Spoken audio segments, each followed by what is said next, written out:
যে আপনি কোনো রাজনৈতিক দল সমর্থন করেন বিধায় আপনি 5টা ভোট সংগ্রহ করে দিবেন, আপনার এনআইডি কার্ড ব্লক করা থেকে শুরু করে, আজকে সিআইডিও মিটিংয়ে ছিল, আমরা বলে দিয়েছি ক্রিমিনাল চার্জ আনা হবে তার বিরুদ্ধে, এবং প্রয়োজনে তাকে সেই দেশ থেকে বাংলাদেশে রিপ্যাট্রিয়েট করার ব্যবস্থা করা হবে। পোস্টাল ব্যালট নিয়ে কোনো ধরনের ছাড় কাউকে দেয়া হবে না। কেউ যেন না ভাবেন যে নির্বাচন কমিশন ঘুমাচ্ছে আর আপনারা যা ইচ্ছা তাই করবেন। লাইভ ভেরিফিকেশনের মাধ্যমে ভোট প্রদান করা, আমরা এটাকে কম্পালসারি করি নাই, কিন্তু যদি আমরা দেখি যে এর পরেও ব্যত্যয় কন্টিনিউ করে তাহলে লাইভ ভেরিফিকেশন আমরা কম্পালসারি করে দেব। তাতে যত ভোট নষ্ট হবে হোক, লাইভ ভেরিফিকেশন ছাড়া কারো কোনো ভোট আমরা গ্রহণ করব না। বাংলাদেশ পোস্ট অফিস কর্তৃক আমাদের প্রবাসী ভোটারদের কাছে 7,67,084টি ভোট ডিসপ্যাচ করা হয়েছে।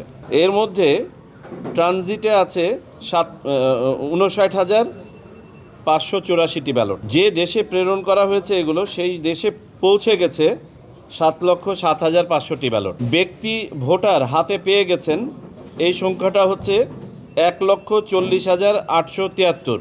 এখন হয়তো আরেকটু বেড়েছে। যারা হাতে পেয়ে কিউআর কোড স্ক্যান করেছেন সেই সংখ্যা থেকে আমরা বলছি 1,40,873।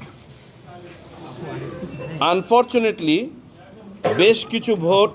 বেশ কিছু ব্যালট ডেলিভার্ড না হয়ে ঠিকানা ভুল লেখার কারণে ফেরত আসছে।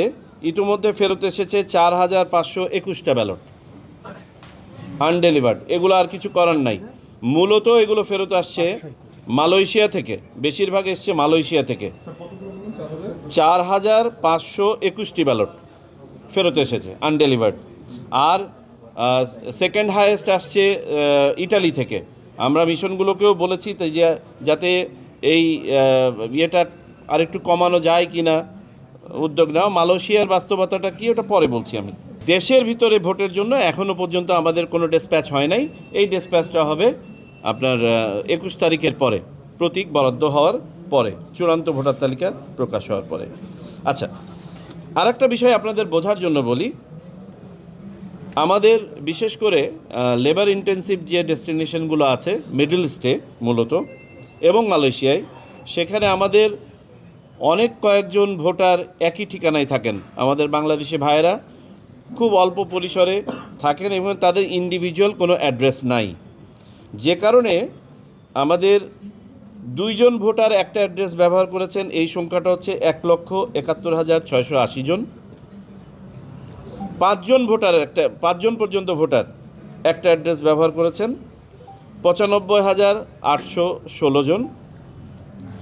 10 জন ভোটার একই অ্যাড্রেস ব্যবহার করেছেন, এই সংখ্যাটা আছে 59,276 জন।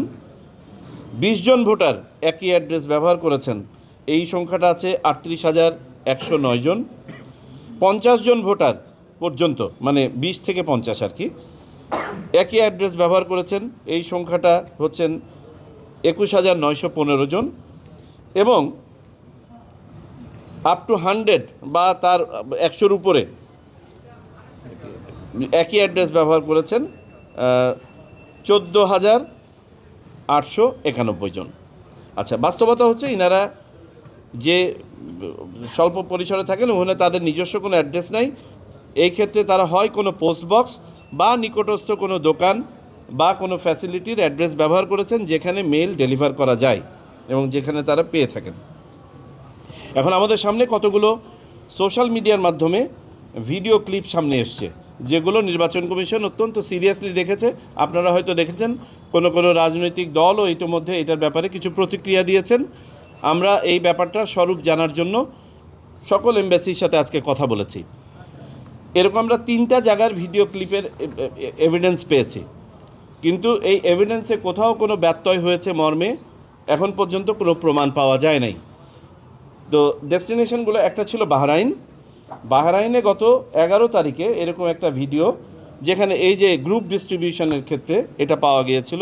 এখানে যেটা হয়েছিল, পোস্টম্যান ওই এলাকায় বসবাসরত সকল বাংলাদেশির যে সীমিত পরিসরে, এই সংখ্যাটা হতে পারে 160, হতে পারে 233, কারণ 2 অ্যাকাউন্ট থেকে 2টো নাম্বার পাওয়া গেছে। আমি কিছুক্ষণ আগে আমাদের মাননীয় রাষ্ট্রদূত মহোদয়ের সাথে কথা বলেছি, ওনারা এই নিয়ে একটা রিপোর্টও চেয়েছেন।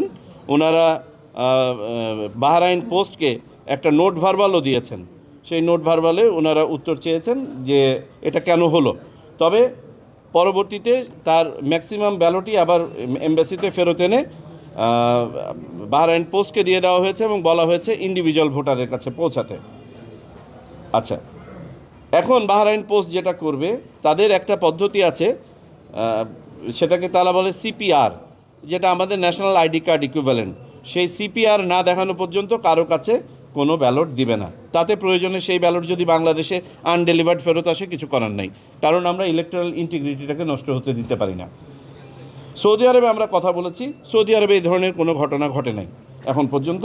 আমরা যে সোশ্যাল মিডিয়ায় যে ক্লিপগুলো দেখতে পাচ্ছি, দুই একটা অসমর্থিতভাবে সৌদি আরব বলা হচ্ছে, এখনও পর্যন্ত এগুলো ভেরিফাই করা যায় নাই। আমাদের মিস ইনফরমেশন সেলও এগুলো নিয়ে কাজ করছে, প্রকৃতপক্ষে সম্ভবত এগুলো ফেক। আচ্ছা, সৌদি আরবে বিতরণের পদ্ধতিটা আপনাদেরকে বলি। হয় তার ইকামা, আর তা না হলে তার 5 ডিজিট কোড ছাড়া কোনো ব্যক্তিকে এই মেইল হস্তান্তর করা হবে না। ওমানের সাথে কথা বলেছি, ওমানে একটা ভিডিও এসছে এবং এই ভিডিওটা সঠিক। ওমানে আপনার মূলত আপনার বাল্ক হিসাবেই ডিস্ট্রিবিউশন হচ্ছিল, যে ওই যেটা বললাম, এক জায়গায় অনেকজন থাকেন, তারা মূলত পোস্ট বক্স ব্যবহার করেছেন। সো পোস্ট বক্স দিচ্ছিলেন। এই ঘটনার পরে সবখানে হয়তো ভোট, যেটা ওই যে বাল্ক ইয়েতে দেওয়ার পরে যখন ভিডিওটা আসলো, আমাদের ওমান এমবাসি আবার কথা বলেছে ওমান পোস্টের সাথে। তাদেরকে বলে দেওয়া হয়েছে যে আইডি কার্ড বা পাসপোর্ট দেখানো ছাড়া না দিতে। এখানেও আমরা ধারণা করছি হয়তো কাউকে খুঁজে নাও পাওয়া যেতে পারে। এবং বর্তমানে ওমানে ইভেন হাজব্যান্ড ওয়াইফের কাছেও আর হস্তান্তর করা হচ্ছে না কোনো অবস্থাতে, একই ইয়েতে। আচ্ছা, এই গেল ওমান। কুয়েতের ব্যাপারে বলি। কুয়েতে একটা ভিডিও পাওয়া গেছে, নিশ্চিত করা হচ্ছে যে এখানে কোনো ধরনের ব্যত্যয় হয়েছে কিনা। এখন পর্যন্ত কোনো ব্যত্যয়ের কোনো বিবরণ পাওয়া যায় না। তো কুয়েতে যেটা ইন্টারেস্টিং, আমরা একটা জিনিস জানতে পারলাম যে কুয়েত পোস্টে আমাদের প্রচুর বাংলাদেশি চাকরি করে। অফিসার পর্যায়ে ম্যানেজাররা হয়তো বা কুয়েতি বা অন্য, আর নিচের লেভেলে এই পোস্টম্যান বা ডাক হ্যান্ডলিংয়ের সাথে ম্যাক্সিমামই বাংলাদেশি। ওনারা এই শর্টিংয়ের সময় ভিডিও করে বিভিন্নখানে হয়তো বা দিয়েছেন উৎসাহবশত। এই ভিডিওগুলোকেও কেউ হয়তো এটা ওই এলাকার, এটা ওই এলাকার, এইভাবে ছড়ানোর চেষ্টা করছেন সোশ্যাল মিডিয়াতে। আবুধাবিতে এখন পর্যন্ত কোনো ধরনের সমস্যা হয় নাই, দুবাইতে কোনো সমস্যা হয় নাই, কাতারে কোনো সমস্যা হয় নাই, মালয়েশিয়ায় কোনো সমস্যা হয় নাই, অন্য পৃথিবীর কোনো ডেস্টিনেশনে আর কোনো সমস্যা হয় নাই। আর যেগুলো আমরা বললাম, এগুলো সমস্যার চেয়ে আমরা বলবো যে বাস্তবতা বললাম সেই ইয়েতে হয়েছে। আমরা ক্যাটাগরিক্যালি সবাইকে বলে দিয়েছি যে কোনো অবস্থাতেই যেন ইলেকট্রাল ইন্টিগ্রিটি নষ্ট না হয়। আর দ্বিতীয়ত, এটার সাথে আমাদের বাংলাদেশ হিসেবে আমাদের ভাবমূর্তি এবং আমাদের লেবার মার্কেট জড়িত। এই ধরনের কোনো ঘটনা যদি ঘটে কোথাও, তাতে করে আমরা শুধু আমাদের দেশের ভাবমূর্তি ক্ষুণ্ণ হবে না, এতে করে আমাদের লেবার মার্কেটও ক্ষুণ্ণ হবে। এমত অবস্থায় আমরা সবাইকে বলেছি, কোনো অবস্থাতেই কোনো ধরনের ছাড় দেওয়া হবে না যদি কাউকে পাওয়া যায় এটার সাথে সম্পর্কিত সামান্যতম ব্যত্যয়। যে আপনি কোনো রাজনৈতিক দল সমর্থন করেন বিধায় আপনি 5টা ভোট সংগ্রহ করে দিবেন, আপনার এনআইডি কার্ড ব্লক করা থেকে শুরু করে, আজকে সিআইডিও মিটিংয়ে ছিল, আমরা বলে দিয়েছি ক্রিমিনাল চার্জ আনা হবে তার বিরুদ্ধে, এবং প্রয়োজনে তাকে সেই দেশ থেকে বাংলাদেশে রিপ্যাট্রিয়েট করার ব্যবস্থা করা হবে। পোস্টাল ব্যালট নিয়ে কোনো ধরনের ছাড় কাউকে দেওয়া হবে না। কেউ যেন না ভাবেন যে নির্বাচন কমিশন ঘুমাচ্ছে আর আপনারা যা ইচ্ছা তাই করবেন। দুঃখিত, this is not going to happen. আর আমাদের যে বাস্তবতা আছে, যে এই যে বাল্ক পাচ্ছে, ডিস্ট্রিবিউশন হচ্ছে, সেটা যাতে যথাযথভাবে প্রতিপালিত হয় সেই জন্য আমরা সংশ্লিষ্ট সকল এমবাসিকে নির্দেশনা দিয়েছি। আমরা বলেছি যে সোশ্যাল মিডিয়ায় খবরগুলো আসার আগে মেইন স্ট্রিম মিডিয়াতে কিভাবে ওখানে পোস্টাল ব্যালট পাচ্ছেন, ডিস্ট্রিবিউট হচ্ছে, এগুলো যেন আসে নিউজ আকারে, যাতে করে এই সোশ্যাল মিডিয়ায় গুজব ছড়ানোর প্রবণতাটা কমে আসে এবং মানুষের মাঝে যেন আস্থা আসে। এই হচ্ছে বাস্তবতা। আমরা প্রথমবারের মতন এই এক্সারসাইজ করছি। আমরা এই সীমাবদ্ধতাগুলো জানি পোস্টাল ব্যালটের, আমাদের বাস্তবতা আমরা জানি, আমাদের ডিজিটাল লিটারেসির হার আমরা জানি, আমাদের কোন পরিবেশে আমাদের সহযোদ্ধারা বাস করেন, রেমিটেন্স যোদ্ধারা, আমরা জানি। সো সব জেনেই আমরা এই উদ্যোগ নিয়েছি। 50-55 বছরের প্রত্যাশা, যেটা আমরা বাস্তবায়ন করার একটা উদ্যোগ নিয়েছি। আমাদের হীন স্বার্থে, ব্যক্তি স্বার্থে যেন এটা ক্ষতিগ্রস্ত না হয়, এই অ্যাপিল সবার কাছে আমরা রাখছি। আমরা দেশের ব্যালটে অতীতে আর আমরা এইরকম ব্যালট দিতাম না, বাংলাদেশের ব্যালটটাই দিতাম। আগামীকালকে নির্বাচন কমিশন এটা নিয়ে একটা মিটিং করবে। যদি সম্ভব হয়, সময় যদি আমাদেরকে পারমিট করে, আমরা দেশে ওই প্রবাসে যে ব্যালটটা পাঠিয়েছে এটা না পাঠিয়ে অ্যাকচুয়াল ব্যালটটা দেওয়ার চেষ্টা করছি। বাংলাদেশে যে 21শে জানুয়ারি যে চূড়ান্ত প্রার্থী তালিকা প্রকাশিত হবে, তার আলোকে যদি আমরা ওই সময়ের মধ্যে প্রিন্ট করে শেষ করে ফেলতে পারি, আর যেহেতু এবার ঢাকা থেকে ডিসপ্যাচ করব, আমরা হয়তো আমাদের পূর্ববর্তী ডিসিশনটা রিভিউ করে অ্যাকচুয়াল ব্যালট দিয়ে দিতে পারি। এটা নিয়ে আমরা ভাবছি। আমাদের আর একটা সেফটি মেকানিজম আছে। সেই সেফটি মেকানিজমটা হচ্ছে লাইভ ভেরিফিকেশনের মাধ্যমে ভোট প্রদান করা। আমরা এটাকে কম্পালসারি করি নাই, কিন্তু যদি আমরা দেখি যে এর পরেও ব্যত্যয় কন্টিনিউ করে, তাহলে লাইভ ভেরিফিকেশন আমরা কম্পালসারি করে দেবো। তাতে যত ভোট নষ্ট হবে হোক, লাইভ ভেরিফিকেশন ছাড়া কারো কোনো ভোট আমরা গ্রহণ করব না। সকল অভিযোগের কমপ্লেইন ম্যানেজমেন্ট একটা সিস্টেম আছে। ওনারা কমিশনে বলেছেন ভালো কথা, ওনারা যেন আমরা তাদের সবাইকে বলেছি রিটার্নিং অফিসারের ওখানেও যেন কমপ্লেইনগুলো করেন, আমাদেরকে সিসি করবেন। আমরা প্রতিদিন এরকম ডজনস অফ কমপ্লেইন ম্যানেজ করছি। সুতরাং কমপ্লেইন ম্যানেজমেন্ট ইলেকশনের সময় একটা স্বাভাবিক প্রক্রিয়া। এবং আপনারা আজকেও দেখবেন আপনাদের পেপার পত্রিকাতেই রিপোর্ট হয়েছে কত জায়গাতে আমরা শোকজ করেছি, ফাইন করেছি, কী কাজ করা হচ্ছে। এগুলো চলমান প্রক্রিয়া চলতে থাকবে। যাদের কোনো কমপ্লেইন আছে তারা কমপ্লেইন করবেন অবশ্যই। আমরা চাই ইলেকশন ফ্রি অ্যান্ড ফেয়ার হোক।